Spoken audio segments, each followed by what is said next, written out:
Début de matinée au camp des Louveteaux, les 22 enfants venus de Saint-Quentin en Yvelines passent un premier test, la vérification des tentes pour l'obtention du premier trophée du jour. C'est une plume qui sert pour nous donner le record en fait, de celui qui a été le plus sage dans la tente la nuit. Examen à peu près réussi par tous, en route donc pour le coup d'envoi officiel de la journée du scout. On va partir au rocher du Conseil, les loups. C'est le rocher du Conseil, le rocher du Conseil. Il ne doit pas y avoir de division entre nous. On doit tous être unis, s'entraider. Le rocher du Conseil, c'est l'assemblée du scoutisme. Un petit parlement journalier qui établit les règles de la vie en collectivité et qui met en exergue les valeurs communes.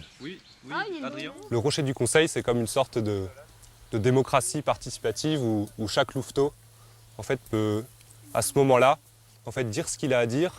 Et le but, c'est que eux, ils puissent trouver quelque chose qu'on va appliquer aujourd'hui qui va nous permettre de nous aider, de faire du bien à tout le monde. Ce n'est pas facile toujours d'être un vrai disciple de Jésus-Christ. L'éducation du scout passe aussi par la religion, tout particulièrement au sein des scouts d'Europe où chaque enfant doit être baptisé pour accéder au mouvement.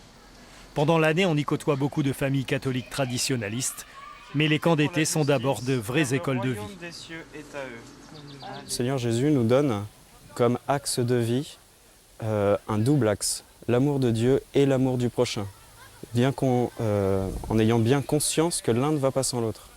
Et alors, voilà, le scoutisme est conçu comme cette école de l'amour de Dieu et du prochain. Aux aguets, loup de notre. Pendant une semaine, ces enfants de 8 à 12 ans vont donc s'initier au camping et partager toutes les tâches nécessaires au groupe en privilégiant entraide et solidarité. Et bien évidemment, comme tout scout qui se respecte, ils useront largement leur semelle.